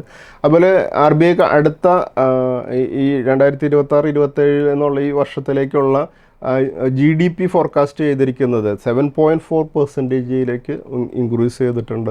ഈ 7.4%ൻ്റെ GDP എന്ന് പറഞ്ഞത് എന്തായാലും തീർച്ചയായിട്ടും വളരെ എൻകറേജിങ് ആയിട്ടുള്ളൊരു ഫിഗർ തന്നെയാണ്. നമ്മൾ മുമ്പ് എക്സ്പെക്റ്റ് ചെയ്തിരുന്നതല്ല. പക്ഷേ ഇപ്പോഴത്തെ ഈ യുഎസുമായിട്ടുള്ള ഈ താരിഫിൻ്റെ ഈ വാറ് അവസാനിക്കുന്നത് ആയിരിക്കണം RBI ഇതുപോലെ തന്നെ ഈ GDPയുടെ റേറ്റ് ഇതുപോലെ ഉയർത്താനായിട്ട് പ്രേരിപ്പിച്ചത്. അതുപോലെ ഇൻഫ്ലേഷൻ ഈ വർഷത്തേത് 2.1%ലേക്ക് ഉയരും എന്നുള്ളതാണ്. 2%-ൽ നിന്ന് ഉയരും എന്നുള്ളത് മാത്രമാണ് RBI പറഞ്ഞിട്ടുള്ളത്. എന്തായാലും 2.1% ഇൻഫ്ലേഷൻ എന്ന് പറയുന്നത് വളരെ കുറവ് തന്നെയാണ്. അപ്പോൾ എന്തായാലും നമുക്ക് വളരെ പോസിറ്റീവായിട്ടുള്ളൊരു RBIയുടെ ഒരു കമൻട്രിയാണ് നമ്മൾ കണ്ടത്. അതുപോലെ കഴിഞ്ഞ ആഴ്ചയിൽ നമ്മൾ കണ്ട ഏറ്റവും വലിയ ഒരു ഈവൻ്റ് എന്ന് പറയുന്നത് ആൻഡ്രോപിക് എന്ന് പറയുന്ന കമ്പനി ഒരു ക്ലൗഡ് ഓപ്പസ് 4.6 എന്നുള്ള പ്ലഗ് ആൻഡ് പ്ലേ മോഡലിലുള്ള ഒരു AI ടൂൾസിൻ്റെ ലോഞ്ചാണ്. ഇത് ശരിക്കും ഗ്ലോബലി എല്ലാ IT കമ്പനികളെയും ശരിക്കും ഒരു പാനിക് സിറ്റുവേഷൻ ക്രിയേറ്റ് ചെയ്തു എന്നുള്ളതാണ് ഒരു റിയാലിറ്റി. നമ്മൾ കഴിഞ്ഞ ദിവസങ്ങളിലും ഇതുപോലെയുള്ള നമ്മുടെ ഇന്ത്യൻ IT കമ്പനികളിലെ 7 IT കമ്പനികളുടെ വാല്യൂഷൻ നോക്കിക്കഴിഞ്ഞാൽ ഒരു $350 ബില്യൺ വരിക എന്നുണ്ടെങ്കിൽ ഈ കമ്പനികളെല്ലാം നമുക്കറിയാം ഒരു 60 ലക്ഷം പേരോളം ആണ് എംപ്ലോയ് ചെയ്യുന്നതെന്നുണ്ടെങ്കിൽ ഈ ആന്ത്രോപിക് എലോൺ 350 ബില്യൺ വാല്യൂഷനുള്ള കമ്പനിയാണ്. പക്ഷേ ഈ കമ്പനി ജസ്റ്റ് 2000 പേരെ മാത്രമാണ് എംപ്ലോയ് ചെയ്യുന്നത് എന്നുള്ളതും നമ്മൾ നോട്ട് ചെയ്യേണ്ട ഒരു ഇമ്പോർട്ടൻ്റ് ആയിട്ടുള്ളൊരു പോയിൻ്റാണ്. അപ്പോൾ നമ്മൾ സത്യത്തിൽ ഇന്ത്യൻ കമ്പനീസിന് ഇന്ത്യയിലെ ഇൻഫോസിസ് ആണെങ്കിലും TCS ആണെങ്കിലും നമുക്കറിയാം, വിപ്രോ ആണെങ്കിലും അതുപോലെ ടെക് മഹീന്ദ്ര ആണെങ്കിലും ഒക്കെ ഇതുപോലെയുള്ള മേജർ IT കമ്പനീസൊക്കെ വലിയ രീതിയിലുള്ള പ്രോഫിറ്റിലാണ് നമുക്കറിയാം വർക്ക് ചെയ്തിരുന്നത് നമുക്കറിയാമല്ലോ. അപ്പോൾ അവരെ സംബന്ധിച്ചിടത്തോളം ഹ്യൂജ് റിസർവ്സ് ഉണ്ടായിരുന്നു. അവർ കുറേയധികം എമൗണ്ട് ഡിവിഡൻ്റായിട്ട് ഡിക്ലെയർ ചെയ്തുകൊണ്ടിരുന്നു. അതുപോലെ തന്നെ പലരും ബൈബാക്സ്, അതായത് ക്യാഷ് കൂടുതലാകുമ്പോൾ അത് ഉപയോഗിച്ചുകൊണ്ട് അത് ഷെയർ ഹോൾഡേഴ്സിന് തിരിച്ചു കൊടുക്കാൻ ഉപയോഗിക്കുന്ന ഒരു മെത്തേഡാണ് ബൈബാക്സ് എന്ന് പറഞ്ഞാൽ. അത് കണ്ടിന്യൂസ് ആയിട്ട് പല പ്രാവശ്യം ബൈബാക്സ് നൽകുകയൊക്കെ ചെയ്യുന്ന രീതിയിലാണ് അവരുടെ റിസർവ്സിന് ഉപയോഗിച്ചുകൊണ്ടിരുന്നത്. പക്ഷേ ഈ കഴിഞ്ഞ ദിവസത്തിൽ അതിൻ്റെ ഒരു ഇമ്പാക്റ്റ് നമ്മൾ കണ്ടു. പല ഇന്ത്യൻ കമ്പനികളും IT കമ്പനികളും 8% ക്രാഷ് ചെയ്യുന്നത് കണ്ടു. കാരണം ഇന്ത്യൻ മോഡലുകളെല്ലാം, ഇന്ത്യൻ സോഫ്റ്റ്വെയർ മോഡലുകൾ അധികവും ബേസ് ചെയ്തിരിക്കുന്നത് കോഡിംഗ് ഒക്കെ മാനുവലായിട്ട് ചെയ്യുന്ന ഒരു മോഡൽ ബേസ് ചെയ്തുകൊണ്ടാണ് മുന്നോട്ട് പോയിക്കൊണ്ടിരുന്നത്. ഇവരുടെ എല്ലാം കയ്യിൽ റിസർച്ച് ആൻഡ് ഡെവലപ്മെൻറ്റിന് ഇത്രയധികം ഫണ്ട് ഉണ്ടായിരുന്നെങ്കിലും അവരതിനു വേണ്ടിയിട്ടുള്ള ആവശ്യത്തിനുള്ള കോൺസെൻട്രേഷൻ, അതിനു വേണ്ടിയിട്ടുള്ള ശ്രദ്ധ കൊടുത്തില്ല എന്നുള്ളതാണ് അവർക്ക് പറ്റിയിരിക്കുന്ന ഒരു വലിയ അബദ്ധം. എന്തായാലും ഓൾറെഡി നമ്മൾ ലേറ്റായി കഴിഞ്ഞു എന്ന് എല്ലാ കമ്പനികൾക്കും IT കമ്പനികൾക്കും മനസ്സിലായിട്ടുണ്ട്. പിന്നെ ഒരുപക്ഷെ അവരെ സംബന്ധിച്ചിടത്തോളം ഈ AI മോഡലിലേക്ക് പ്രോഗ്രാമിങ്ങുകളും കോഡിങ്ങുകളൊക്കെ മാറിക്കഴിഞ്ഞാൽ അവരുടെ ഓൾറെഡി ഉള്ള ഇൻകത്തിന്, അവരുടെ ഈ അവർലി ബില്ലിങ്ങിലൊക്കെ എല്ലാ കാര്യങ്ങളിലൊക്കെ വ്യത്യാസം വരുന്നതുകൊണ്ട് തന്നെ അവരുടെ ബിസിനസ് തന്നെയായിരിക്കും അവർ ഡിസ്റപ്റ്റ് ചെയ്യുന്നത് എന്നുള്ളത് കൊണ്ടായിരിക്കാം ഒരു പക്ഷേ ഇതിൽ ചെയ്യാൻ ചെയ്യാമായിരുന്നിട്ടും ചെയ്യാതെ പിന്നിലേക്ക് നിന്നിരുന്നത്. പക്ഷേ ഇപ്പോൾ ഒരു ഡിസ്ട്രപ്ഷൻ നടന്നു കഴിഞ്ഞു. ഇനി അവരെ സംബന്ധിച്ചിടത്തോളം ഉറങ്ങാൻ സാധിക്കില്ല. അവരെന്തായാലും ഇനി ഇന്ത്യൻ കമ്പനികൾ ഒരിക്കലും നമ്മൾ ശക്തി കുറച്ച് കാണരുത്, അതിന് വില കുറച്ച് കാണരുത്. അവരെ സംബന്ധിച്ചിടത്തോളം ഹ്യൂജ് മാൻ പവറും ഹ്യൂജ് കപ്പാസിറ്റി ഉള്ളവരാണ്. ഇനി അവർ ചെയ്യേണ്ടത് ആ എക്സിസ്റ്റിംഗ് മാൻ പവറിനെ എങ്ങനെ ഇതിലേക്ക് കൂടുതൽ ഗ്ലോബൽ ഈ ബിസിനസ്സിൻ്റെ ഷെയർ നേടാവുന്ന രീതിയിലേക്ക് ഡെവലപ്പ് ചെയ്ത് കൊണ്ടുവരാം എന്നുള്ളതിലേക്ക് പ്ലാൻ ചെയ്യുകയും അതിനുവേണ്ടി ട്രെയിനിങ്ങും അതുപോലെ തന്നെ അതിനുവേണ്ടി ഇൻവെസ്റ്റ്മെൻറ്റും ചെയ്യുക എന്നുള്ളതാണ്. അപ്പോൾ എന്തായാലും ഇന്ത്യൻ കമ്പനികളെ നമുക്കറിയാം, IT കമ്പനികൾ കഴിഞ്ഞ 30 വർഷത്തോളമായിട്ട് വേൾഡിലെ എല്ലാ IT ഫീൽഡിലും പ്രോഗ്രാമിംഗ് ഇങ്ങനെയുള്ള കാര്യങ്ങളിലൊക്കെ ലീഡ് ചെയ്തുകൊണ്ടിരിക്കുകയായിരുന്നു. ഹ്യൂജ് എമൗണ്ടും വെൽത്തും ക്രിയേറ്റ് ചെയ്തിട്ടുണ്ട്. ഞാനും IT സെക്ടറിൽ നിന്ന് കുറേയധികം വെൽത്ത് ക്രിയേറ്റ് ചെയ്തിട്ടുണ്ട്. പക്ഷേ ഇപ്പോഴത്തെ ഒരു ലതാർജി എന്ന് പറയാം നമുക്ക് കുറച്ച്. ഇതുപോലെയുള്ള ഒരു പക്ഷേ അവരൊരു കൺഫ്യൂസ്ഡ് സിറ്റുവേഷനിലായിരുന്നു എന്ന് വേണമെങ്കിൽ പറയാം. കാരണം അവർ AI കൂടുതൽ കോൺസെൻട്രേറ്റ് ചെയ്ത് കഴിഞ്ഞാൽ അവരുടെ ഇൻകത്തിന് തന്നെ കുറയ്ക്കുന്ന രീതിയിലേക്ക് പോകുമോ എന്നുള്ളൊരു കൺഫ്യൂഷൻ ഉണ്ടായിരുന്നിരിക്കാം. ഇനി ഇവിടുന്ന് ആ ഒരു കൺഫ്യൂഷനായിട്ട് അവർക്ക് മുന്നോട്ട് പോകാൻ പറ്റില്ല. എന്തായാലും ആന്ത്രോപിക് വലിയൊരു രീതിയിലൊരു ഡിസ്ട്രപ്ഷനുമായിട്ടാണ് മുമ്പോട്ട് വന്നിട്ടുള്ളത്. നോക്കൂ, ഇൻഫോസിസ് കഴിഞ്ഞ വീക്കിൽ 8.16% ഒരു വലിയ കറക്ഷനാണ് കഴിഞ്ഞ ആഴ്ചയിൽ നടത്തിയിരിക്കുന്നത് നമുക്ക് കാണാൻ സാധിക്കും. അപ്പോൾ നോക്കുക, ഇതിൽ മറ്റൊരു ചാർട്ടാണ് നമുക്ക് ഇൻഫോസിസിൻ്റെ കഴിഞ്ഞ ആഴ്ചയിൽ ഒരു വലിയ കറക്ഷനോടുകൂടി 1507 ഇൻഫി ക്ലോസ് ചെയ്തിരിക്കുന്നത്. അതുപോലെ TCS ആണെങ്കിൽ കഴിഞ്ഞ വീക്കിൽ 5.84% ഒരു കറക്ഷനോടുകൂടി വലിയൊരു സെൽ ഓഫ് നടന്നിരിക്കുന്നത് നമുക്ക് കാണാൻ സാധിക്കും. അപ്പോൾ ഇതിന് നമ്മൾ TCS ആണെങ്കിലും ഇൻഫോസിസ് ആണെങ്കിലും ഈ IT സെക്ടറിലുള്ള കമ്പനികൾ, മേജറായിട്ടുള്ള കമ്പനികളിലാണ് ഞാൻ പറയുന്നത്, ഇവർ കുറച്ച് സമയം ഇനി എടുത്തേക്കാം. അവർ AI സെക്ടറിലേക്ക് അവരും അവരുടെ ബിസിനസ് മോഡലുകളെയൊക്കെ ഷേപ്പ് ചെയ്ത് വരാനായിട്ട്. ഇന്ത്യയിൽ ഇത്രയധികം പേര് എംപ്ലോയിഡ് ആയിട്ടുള്ള ഒരു സെക്ടറാണ് IT. അവരെ സംബന്ധിച്ചിടത്തോളം ഭയപ്പെടുകയല്ല വേണ്ടത്, അവരെ സംബന്ധിച്ചിടത്തോളം അവരുടെ സ്കില്ല് ഡെവലപ്പ് ചെയ്തുകൊണ്ട് ഈ ഒരു അവസരത്തിന് ഉപയോഗിക്കാനായിട്ട് പഠിക്കുകയാണ് വേണ്ടത്. അപ്പോൾ ആ ഒരു രീതിയിലേക്ക് മാറേണ്ട സമയമായിട്ടുണ്ട്. ഇവിടെ എക്സിസ്റ്റിംഗ് ആയിട്ടുള്ള രീതികളിലാവണമെന്ന് ഇല്ല ഇനി വരുന്ന ദിവസങ്ങളിൽ വരുന്നത്. പക്ഷേ ഇപ്പോഴും കാര്യമായിട്ടുള്ളൊരു ഡിസ്ട്രപ്ഷൻ നടന്നിട്ടില്ല. പക്ഷേ നമ്മൾ കണ്ടു ആന്ത്രോപിക് പുതിയത് ലോഞ്ച് ചെയ്തു എന്ന് പറഞ്ഞ അന്ന് തന്നെ OpenAIയും പുതിയതൊരെണ്ണം ലോഞ്ച് ചെയ്തിട്ടുണ്ട്. അപ്പോൾ AIയിൽ തന്നെയും കുറേയധികം അഡ്വാൻസ്ഡ് ആയിട്ടുള്ള കാര്യങ്ങൾ ലോഞ്ച് ചെയ്യാനും അവിടെ അതിൻ്റെ പൊട്ടൻഷ്യൽസ് വലിയ രീതിയിലുള്ള പൊട്ടൻഷ്യൽ വരാൻ കിടക്കുന്നുണ്ട്. അപ്പോൾ അതിനു വേണ്ടിയിട്ട് ഇന്ത്യൻ കമ്പനികൾ റെഡിയാകും. അതിന് ആ അവസരം ഉപയോഗിക്കാനായിട്ടും പഠിക്കുക എന്നുള്ളത് തന്നെയാണ്. നമ്മുടെ ഇന്ത്യൻ കമ്പനികൾ ഒന്നും മോശമല്ല, അവർക്ക് അതിന് സാധിക്കുമെന്നുള്ള തന്നെയാണ് ഞാൻ പ്രതീക്ഷിക്കുന്നത്. വരും ദിവസങ്ങളിൽ നമ്മുടെ എംപ്ലോയീസിനെല്ലാം ഇതിൻ്റെ ബെനിഫിറ്റ് എടുക്കാവുന്ന രീതിയിൽ എല്ലാവരും തയ്യാറാവുകയാണെങ്കിൽ അത് തീർച്ചയായിട്ടും നമുക്ക് ബെനിഫിറ്റ് എടുക്കാൻ സാധിക്കുകയും ചെയ്യും. കാരണം നമ്മുടെ ഇന്ത്യൻ കമ്പനീസ് അത്രയധികം റിസോഴ്സസ് ഉള്ള കമ്പനികളാണ്. അപ്പോൾ അതെന്തായാലും നമുക്ക് ചെയ്യാൻ സാധിക്കുമെന്ന് തന്നെ ഞാൻ പ്രതീക്ഷിക്കുന്നത്. പക്ഷേ നമുക്ക് നമ്മുടെ ഭാഗത്തുനിന്ന് നമ്മൾ ചെയ്യേണ്ട ഒരു കാര്യം, ഈ സ്റ്റോക്കുകൾ ഇൻവെസ്റ്റ്മെൻറ്റ് ഓൾറെഡി ഉള്ളവരെ സംബന്ധിച്ചിടത്തോളം ഹ്യൂജ് പ്രോഫിറ്റിലായിരിക്കും പലരും നിൽക്കുന്നത്. അവർ പ്രോഫിറ്റ് ബുക്ക് ചെയ്യുക. അതിനുശേഷം താഴെ ലെവലിൽ ഇവരെ സംബന്ധിച്ചിടത്തോളം വരും ദിവസങ്ങളിൽ ഇവർ AIയിലൊക്കെ നടത്തുന്ന പല കമ്പനികളും ഒരുപക്ഷെ AIയിൽ വേണ്ടത്ര കാര്യങ്ങൾ ഡെവലപ്പ് ചെയ്ത് വെച്ചിട്ടുണ്ടായിരിക്കാം. അപ്പോൾ അതുകൊണ്ട് തന്നെ കുറച്ച് ദിവസങ്ങൾക്കുള്ളിൽ, കുറച്ച് മാസങ്ങൾക്കുള്ളിലൊക്കെ അവർക്ക് അതിലെ കാര്യങ്ങൾ ഡെവലപ്പ് ചെയ്ത് റിലീസ് ചെയ്യാനും സാധിക്കും. അപ്പോൾ അതുവരെയും വെയിറ്റ് ചെയ്തതിന് ശേഷം വീണ്ടും ഇൻവെസ്റ്റ് ചെയ്യുന്നൊരു സ്ട്രാറ്റജിയാണ് നമ്മളിവിടെ ചെയ്യേണ്ടത്. ബഡ്ജറ്റിന് ശേഷം ഞാൻ കഴിഞ്ഞ ആഴ്ചയിൽ 2 സ്റ്റോക്കുകൾ വളരെ നല്ല രീതിയിൽ പെർഫോം ചെയ്യുന്നത് നോട്ട് ചെയ്തത്. Hitachi energy, trading simple power India എന്നുള്ള ഈ സ്റ്റോക്ക് ഫ്രൈഡേയിൽ ഒരു 13.92% ഉയർന്ന് 21,871 ക്ലോസ് ചെയ്തത്. ഹിറ്റാച്ചി എനർജി ഫ്രൈഡേയിൽ മാത്രം 2,828 റുപ്പീസാണ് ഉയർന്നിരിക്കുന്നത്. അപ്പോൾ ഹിറ്റാച്ചി എനർജി ബജറ്റിൻ്റെ ബേസ് ചെയ്തുകൊണ്ടുള്ള ഒരു റാലി ചെയ്യുന്ന സ്റ്റോക്കാണ്. ഇനിയും മുകളിലേക്ക് മൂവ് ചെയ്യാനുള്ള പോസിബിലിറ്റി ഉള്ള സ്റ്റോക്കാണ്. അതുപോലെ മറ്റൊരു ടെക്നോളജി സെക്ടറിൽ നിന്നുള്ള കോൺകോഡ് ബയോ എന്നുള്ള സ്റ്റോക്ക് ഫ്രൈഡേയിൽ 13.61% ഉയർന്ന് 1327 ക്ലോസ് ചെയ്തിരിക്കുന്നത്. മോർ ദാൻ 2000 ലെവലിൽ നിന്നുള്ളൊരു കറക്ഷന് ശേഷം ഈ സ്റ്റോക്ക് ഒരു റീബൗണ്ട് ചെയ്യുകയാണ്. നമുക്ക് ഈ സ്റ്റോക്കും വരും ദിവസങ്ങളിൽ നമ്മുടെ വാച്ച് ലിസ്റ്റ് കീപ്പ് ചെയ്യേണ്ട ഒരു സ്റ്റോക്കാണ്. അതുപോലെ ഞങ്ങളുടെ ഡയമണ്ട് പിക്ക് സീരീസിൽ ഞങ്ങൾ ഡയമണ്ട് പിക്ക് 32 ഞങ്ങൾ റിലീസ് ചെയ്തിരുന്നു. അതോടൊപ്പം ഡയമണ്ട് പിക്ക് 32 വാങ്ങുന്നവർ, സബ്സ്ക്രൈബ് ചെയ്യുന്നവർക്ക് 32A എന്നുള്ളൊരു സ്റ്റോക്ക് കൂടെ ഞങ്ങൾ ഫ്രീ ആയിട്ട് നൽകിയിരുന്നു. ഇത് നമ്മുടെ സ്റ്റോക്ക് മാർക്കറ്റിൻ്റെ മിഡ് ക്യാപ്പുകൾ അല്ലെങ്കിൽ സ്മോൾ ക്യാപ്പ് സ്റ്റോക്കുകളും അങ്ങനെയുള്ള സ്റ്റോക്കുകളിൽ ബീറ്റൻ ഡൗൺ സിറ്റുവേഷനിൽ ഇൻവെസ്റ്റ് ചെയ്യേണ്ട 2026 വെൽത്ത് ക്രിയേറ്റ് ചെയ്യാൻ ഇൻവെസ്റ്റ് ചെയ്യേണ്ട ഏറ്റവും ഐഡിയൽ ആയിട്ടുള്ളൊരു ടൈമാണ്.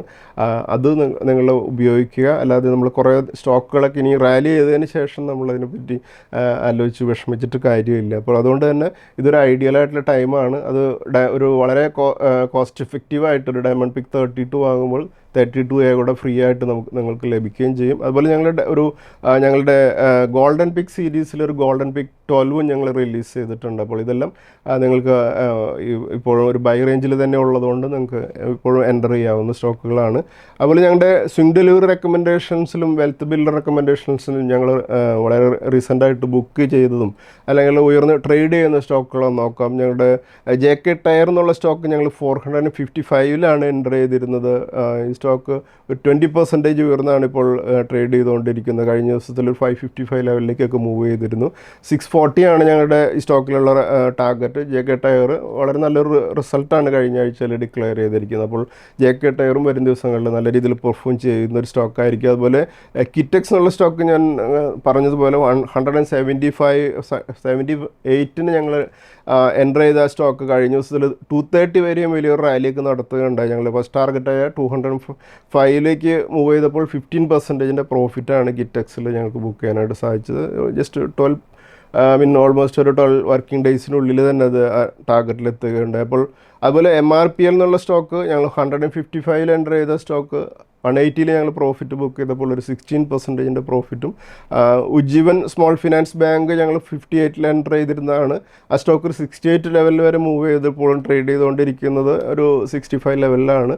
ഈ സ്റ്റോക്കിൻ്റെ ടാർഗറ്റ് 70 ആണ്. അതുപോലെ മറ്റൊരു സ്റ്റോക്കായിരുന്ന PNB, Punjab national bank 112 enter ചെയ്തിരുന്നു. 130 ആയിരുന്ന ടാർഗറ്റ് അച്ചീവ് ചെയ്തപ്പോൾ ഒരു 16% പ്രോഫിറ്റും. അതുപോലെ HEG ഞങ്ങൾ എൻ്റർ ചെയ്തത് 595 ഈ സ്റ്റോക്ക് ഒരു 670 മൂവ് ചെയ്തപ്പോൾ ഞങ്ങൾക്ക് ഒരു 12% പ്രോഫിറ്റും. അതുപോലെ ഹിന്ദുസ്ഥാൻ കോപ്പർ എന്നുള്ള ഞങ്ങളുടെ ട്രിപ്പിൾ വെൽത്ത് ബിൽഡർ റെക്കമെൻഡേഷൻ ഞങ്ങൾ 320 എൻ്റർ ചെയ്ത് 520 പ്രോഫിറ്റ് ബുക്ക് ചെയ്തപ്പോൾ ഒരു 62% പ്രോഫിറ്റും. അതുപോലെ നാഷണൽ അലുമിനിയം എന്നുള്ള സ്റ്റോക്ക് 230 എൻ്റർ ചെയ്തതിന് ശേഷം 325 മൂവ് ചെയ്തപ്പോൾ ഒരു 41% പ്രോഫിറ്റും. അതുപോലെ IMFA എന്നുള്ള സ്റ്റോക്ക് ഞങ്ങൾ 910 എൻ്റർ ചെയ്ത് 1460 ടാർഗറ്റ് അച്ചീവ് ചെയ്തപ്പോൾ ഒരു 60% പ്രോഫിറ്റുമാണ് ഞങ്ങൾക്ക് ഈ സ്റ്റോക്കിൽ ബുക്ക് ചെയ്യാനായിട്ട് സാധിച്ചത്. അതുപോലെ നമ്മുടെ കഴിഞ്ഞ വീക്കിലെ ബെസ്റ്റ് പെർഫോമിംഗ് സ്റ്റോക്കുകൾ നോക്കുമ്പോൾ സ്റ്റോക്കുകൾ അബർ ഇൻഡസ്ട്രീസ് 18% ഉയർന്നും, ആരതി ഇൻഡസ്ട്രീസ് 18% ഉയർന്നും, ബാലകൃഷ്ണ ഇൻഡസ്ട്രീസ് 17% ഉയർന്നും, FSN ഇ-കൊമേഴ്സ് 16% ഉയർന്നും, ആംബർ എൻ്റർപ്രൈസസ് 16% ഉയർന്നും, ഹിറ്റാച്ചി എനർജി 15% ഉയർന്നും, CG പവർ ആൻഡ് ഇൻഡസ്ട്രിയൽ 15% ഉയർന്നും, ലോയിഡ്സ് മെറ്റൽ ആൻഡ് എനർജി 14% ഉയർന്നും, സിർമ 14% ഉയർന്നും, പവർ ഗ്രിഡ് കോർപ്പറേഷൻ 14% ഉയർന്നും, അദാനി ഗ്രീൻ 14% ഉയർന്നും, അദാനി എനർജി 13% ഉയർന്നും, എയ്തർ എനർജി 13% ഉയർന്നും, VLS ഇൻ്റർനാഷണൽ 13% ഉയർന്നും, സഫയർ ഫുഡ്സ് 13% ഉയർന്നാണ് ക്ലോസ് ചെയ്തത്. അതുപോലെ നമ്മൾ കഴിഞ്ഞ ആഴ്ചയിലെ 4 ഇൻസ്റ്റിറ്റ്യൂഷൻസിൻ്റെ ഡാറ്റ നോക്കുമ്പോൾ FIIs 2645.6 ക്രോർസിൻ്റെ ബയേഴ്സ് ആയിരുന്നു. അതുപോലെ ഡൊമസ്റ്റിക് ഇൻസ്റ്റിറ്റ്യൂഷൻസും 2892 ക്രോർസിൻ്റെ ബയേഴ്സ് ആയിരുന്നു. നെക്സ്റ്റ് നിഫ്റ്റിയുടെ അനാലിസിസിലേക്ക് കടക്കാം. കഴിഞ്ഞ ആഴ്ചയിൽ 30th ജാനുവരിയിൽ നിഫ്റ്റി ക്ലോസ് ചെയ്തിരുന്നത് 25,320 സൺഡേ ബജറ്റ് ഡേയുടെ ഒരു ട്രേഡിംഗ് ക്യാൻഡിലൂടെ നമുക്കുണ്ട്. അന്ന് 1 ഫെബ്രുവരിയിൽ നിഫ്റ്റി ക്ലോസ് ചെയ്തത് 24,825 എന്തായാലും അന്ന് 495 പോയിൻറ്റ്സ് താഴ്ന്നാണ് നിഫ്റ്റി ക്ലോസ് ചെയ്തത്. അന്നൊരു ലോ സെറ്റ് ചെയ്തത് 24,571 2 ഫെബ്രുവരി മൺഡേ നിഫ്റ്റി 262 പോയിൻറ്റ്സ് ഉയർന്നും, 3 ഫെബ്രുവരി 639 പോയിൻറ്റ്സ് ഉയർന്നും, അന്ന് അന്നാണ് ട്രംപിൻ്റെ ട്വീറ്റ് വന്നത്, താരിഫ് 50%-ൽ നിന്നും 18%-ലേക്ക് കുറയ്ക്കുമെന്ന് പറഞ്ഞുകൊണ്ടുള്ളത്. അന്ന് എന്തായാലും അതിനുശേഷം 4th ഫെബ്രുവരി വീണ്ടും ഒരു 48 പോയിൻറ്റ്സ് ഉയർന്നു.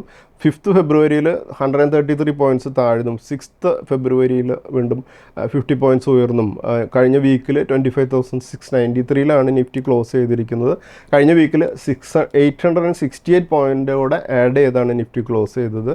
നമ്മളിപ്പോൾ കാണുന്ന നിഫ്റ്റിയുടെ മന്ത്ലി ചാർട്ടാണ്. നമുക്ക് കാണാം ജനുവരി മന്ത് നിഫ്റ്റി 808 പോയിൻറ്റ്സിൻ്റെ ഒരു ലോസോടുകൂടിയാണ് ക്ലോസ് ചെയ്തിരുന്നതെന്നുണ്ടെങ്കിൽ ഫെബ്രുവരി മന്തിൽ 373 പോയിൻറ്റ്സ് കൂടെ ആഡ് ചെയ്താണ് ഇപ്പോൾ ഫെബ്രുവരിയിൽ ട്രേഡ് ചെയ്യുന്നത്. നമ്മളിപ്പോൾ കാണുന്നത് നിഫ്റ്റിയുടെ വീക്കിലി ചാർട്ടാണ്. വീക്കിലി ചാർട്ടിൽ നമുക്ക് മേജർ DMAs മാർക്ക് ചെയ്ത് നോക്കുമ്പോൾ 200 DMA വരുന്നത് 25,199 ആണ്. 100 DMA വരുന്നത് 25,657-ലാണ്. 20 DMA വരുന്നത് 25,444-ലും 50 DMA വരുന്നത് 25,803-ലുമാണ്. അതുപോലെ നമുക്ക് നിഫ്റ്റിയിൽ പ്രധാനപ്പെട്ട സപ്പോർട്ട് റെസിസ്റ്റൻസ് ലെവലുകൾ മാർക്ക് ചെയ്യുമ്പോൾ നമുക്കറിയാം കഴിഞ്ഞ വീക്കിൽ ഹ്യൂജ് വൊളാറ്റിലിറ്റി ആയിരുന്നതുകൊണ്ട് തന്നെ സപ്പോർട്ട് റെസിസ്റ്റൻസ് ലെവലുകളൊക്കെ കുറച്ച് അകലമുണ്ട്. നമ്മൾ പിവറ്റ് പോയിന്റ് വരുന്നത് 25,565-ലും അതിന് മുകളിൽ റെസിസ്റ്റൻസുകൾ 26,155, 26,559, 26,991 ഈ ഒരു ലെവലിലേക്കുള്ള ഒരു മൂവ്മെൻറ്റാണ് ഞാൻ നിഫ്റ്റിക്ക് അടുത്ത ദിവസങ്ങളിൽ പ്രതീക്ഷിക്കുന്നത്. അതുപോലെ 27,425, 28,419 എന്ന ലെവലായിരിക്കും. അതുപോലെ 25,565-ന് താഴെയുള്ള സപ്പോർട്ട് ലെവലുകൾ 24,702, 24,084, 23,705, 23,249, 22,839, 21,745 എന്നീ ലെവൽസ് ആയിരിക്കും. അതുപോലെ നിഫ്റ്റിയുടെ വീക്കിലി റേഞ്ചിൽ അടുത്ത ആഴ്ചയിൽ ഒരു വീക്കിലി റേഞ്ച് ഫിക്സ് ചെയ്യുമ്പോൾ അപ്പർ റേഞ്ച് 26,991-ഉം ലോവർ റേഞ്ച് 24,702 ആണ്. പിവറ്റ് പോയിൻ്റായിട്ട് നിൽക്കുക 25,565 ആയിരിക്കും. നെക്സ്റ്റ് നമുക്ക് അടുത്ത ആഴ്ചയിലെ ഇൻവെസ്റ്റ്മെൻറ്റ് സ്ട്രാറ്റജീസിലേക്ക് നോക്കുമ്പോൾ നമ്മുടെ ഇന്നത്തെ സ്റ്റോക്ക് ഓഫ് ദി വീക്കായിട്ട് ഡിസ്കസ് ചെയ്യുന്നത് LIC ആണ്. Life insurance corporation of India എന്നുള്ള സ്റ്റോക്ക് നമുക്കറിയാം ലിസ്റ്റ് ചെയ്തതിന് ശേഷം ലിസ്റ്റിംഗ് പ്രൈസിന് താഴെയായിരുന്നു കുറേ നാൾ ട്രേഡ് ചെയ്തിരുന്നത്. പക്ഷേ അതിനിടയിൽ വീണ്ടും അതിന് മുകളിലൊക്കെ വന്നെങ്കിലും വീണ്ടും താഴെയായിരുന്നു ട്രേഡ് ചെയ്തിരുന്നത്. ഇപ്പോൾ കഴിഞ്ഞ ആഴ്ചയിൽ വളരെ നല്ല റിസൾട്ടാണ് LIC ഡിക്ലെയർ ചെയ്തത്. അതിന് തുടർന്നൊരു ബ്രേക്ക് ഔട്ടോടുകൂടി 901-ലാണ് LIC ക്ലോസ് ചെയ്തിരിക്കുന്നത്. ഈ ലെവലിന് മുകളിൽ LIC മൂവ് ചെയ്യുകയാണെങ്കിൽ അടുത്തൊരു റെസിസ്റ്റൻസ് 990 എന്നുള്ള ലെവലായിരിക്കും. ആ ലെവലിലേക്കുള്ളൊരു മൂവ്മെൻറ്റാണ് നമുക്ക് എക്സ്പെക്റ്റ് ചെയ്യാവുന്നത്. അതുപോലെ നമ്മുടെ ഇന്നത്തെ ട്രിപ്പിൾ ടെക്നിക്കൽ പിക്കായിട്ട് നമ്മൾ ഡിസ്കസ് ചെയ്യുന്ന സ്റ്റോക്ക് അശോക് ലൈലൻഡാണ്. അശോക് ലൈലൻഡ് വളരെ നല്ലൊരു ബ്രേക്ക് ഔട്ടോടുകൂടി 201-ലാണ് കഴിഞ്ഞ വീക്കിൽ ക്ലോസ് ചെയ്തിരിക്കുന്നത്. അപ്പോൾ അശോക് ലൈലൻഡിന് ഈ ലെവലിന് മുകളിലേക്ക് അടുത്തൊരു റെസിസ്റ്റൻസ് 225 ആണ്. അതുകൊണ്ട് നമ്മുടെ ഇന്നത്തെ ട്രിപ്പിൾ ടെക്നിക്കൽ പിക്ക് അശോക് ലൈലൻഡാണ്. അതുപോലെ നമ്മുടെ ഇന്നത്തെ സ്റ്റോക്സ് വിത്ത് ടെക്നിക്കൽ ബ്രേക്ക്ഔട്ട് ഏതൊക്കെയാണെന്ന് നോക്കുമ്പോൾ അവന്തി ഫീഡ്സ്, ശാരദ കോർപ്പ്, ആരതി ഇൻഡസ്ട്രീസ്, MRPL, അതുപോലെ IFCI എന്നീ സ്റ്റോക്കുകളാണ്. ഈ സ്റ്റോക്കുകളെല്ലാം ഒരു അപ് ട്രെൻഡിലുള്ള സ്റ്റോക്കുകളായതുകൊണ്ട് നമുക്ക് നമ്മുടെ വാച്ച് ലിസ്റ്റ് കീപ്പ് ചെയ്യാം. Thank you. സെബി നൽകുന്ന രജിസ്ട്രേഷനും നിസം സർട്ടിഫിക്കേഷനും റിസർച്ച് അനലിസ്റ്റിന്റെ പ്രകടനത്തിന് ഒരു ഉറപ്പും നൽകുന്നില്ല. സെക്യൂരിറ്റീസ് മാർക്കറ്റുകളിലെ നിക്ഷേപം നഷ്ടസാധ്യതകൾക്ക് വിധേയമാണ്. നിക്ഷേപിക്കുന്നതിന് മുമ്പ് ബന്ധപ്പെട്ട എല്ലാ രേഖകളും ശ്രദ്ധാപൂർവം വായിക്കുക. ഇന്ന് ഉദ്ധരിച്ച സെക്യൂരിറ്റികൾ ഉദാഹരണങ്ങൾ മാത്രമാണ്, റെക്കമെൻഡേഷൻസ് അല്ല.